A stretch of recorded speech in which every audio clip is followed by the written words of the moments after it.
Morning everyone, welcome back to the channel আর welcome back to another video.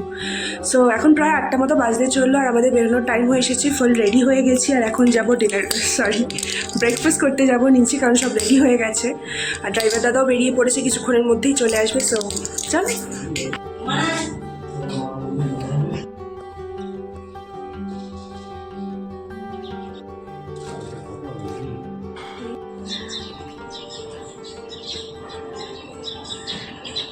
First হয়ে গেছে, এবার শুধু গাড়ি আসার অপেক্ষা। আসবো ব্যাপারটা যতটা ভালো লাগে, এই চলে যাওয়ার সময় কিন্তু একটু হলেও মন খারাপটা হয়, কারণ অনেক দিন ধরে প্ল্যানিং করে জামা কাপড় কেনাকাটি থেকে শুরু করে সবটাই নিজে প্ল্যান করেছিলাম।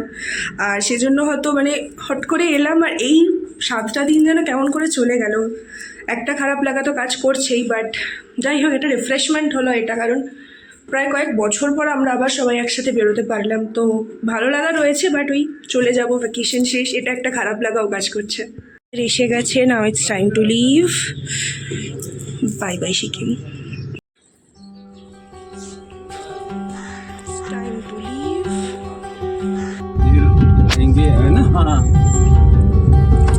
এবারে আসলে তোমার ওখানেই যাব। ঠিক আছে, তোমার নাম্বারটা তোমার দাদার কাছে দিয়ে দেবে। হ্যাঁ, নম্বর সেভ আছে। তাহলে আবার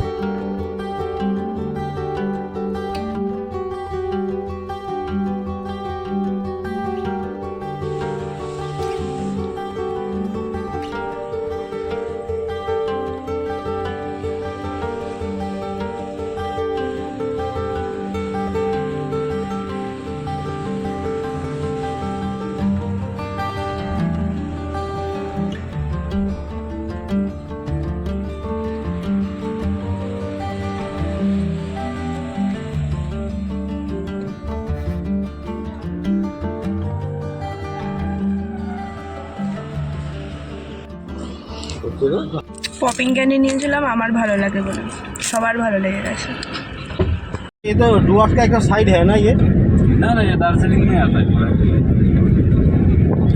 कौन? ये जो बोल रहा है, हाँ, ये जो फॉरेस्ट जो है, दार्जिलिंग में आता है, डिस्ट्रिक्ट दार्जिलिंग।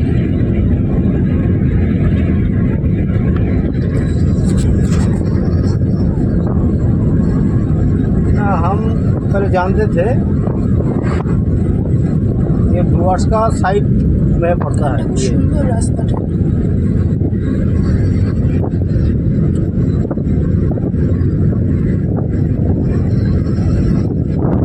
शायद हो सकता है, लेकिन मुझे जहाँ तक मालूम है कि ये सब बंगाल में आता है। ये ना ये सब बंगाल ही है, डुआर्स भी बंगाल में ही है। डुअर्स भी बंगाल में, लेकिन डुअर्स का अलग साइड हो गया ना, ये अलग अलग से साइड ना, हो गया। ये ये- दार्जिलिंग में आता है, डिस्ट्रिक्ट सुकुना हो गया, ये सेवक हो गया, सब दार्जिलिंग में आता है। सिलगुड़ी आता था, उसमें आता है, दार्जिलिंग डिस्ट्रिक्ट में आता है। जो एनजीपी है ना, न्यू जलपाईगुड़ी, हाँ। वो खाली अलग स्टेट हो, वो अलग।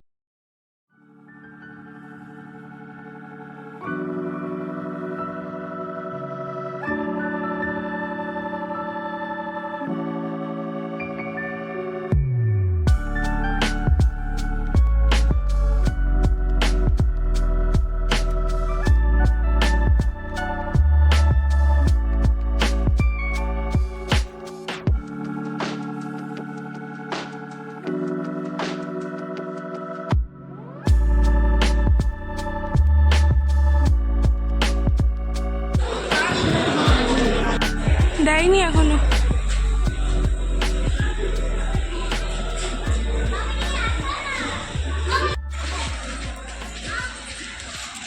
ঘন্টারও বেশি সময় ধরে আমরা দাঁড়িয়ে, আর ট্রেন প্রায় ঘন্টা 10 থেকে 15 মিনিট লেট আছে।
প্রায় এখন 4:07 মতো বাকি, আর আমরা জাস্ট ঘরে ঢুকলাম আর এখন ফ্রেশ হয়ে সবাই একটু ঘুমিয়ে নেবো আগে। কিন্তু বাড়ি ফিরতে ফিরতে ভোর হয়েই গিয়েছিল, প্রায় 4টে মতো বেজে গেছিলো বাড়ি ঢুকতে ঢুকতে। তো বাড়ি ঢুকে এসে জাস্ট কোনো রকম ফ্রেশ হয়ে ঘুমিয়ে পড়েছিলাম। 8:30 নাগাদ উঠলাম, উঠে জাস্ট স্নান করলাম, ফ্রেশ হলাম আর ব্রেকফাস্ট করলাম, যেটা ছিল চা রুটি। কজ প্রত্যেকে প্রচণ্ড টায়ার্ড ছিলাম, তাই যে আলাদা করে কিছু রান্না করবে সেটা কারোরই এনার্জি নেই, স্পেশালি মায়ের তো নেই। তো সব খেয়ে দিয়ে মোটামুটি রেস্ট করা হলো, আর আপাতত মা দুপুরের খাবারের অ্যারেঞ্জমেন্ট করছে। আর আজকের ভিডিওটা আমি এখানেই শেষ করছি। যদি ভিডিওটা ভালো লেগে থাকে please do like, comment and share. আর এরকম ভিডিওস আরও দেখতে চাইলে চ্যানেলটা সাবস্ক্রাইব করে দিও। Thank you.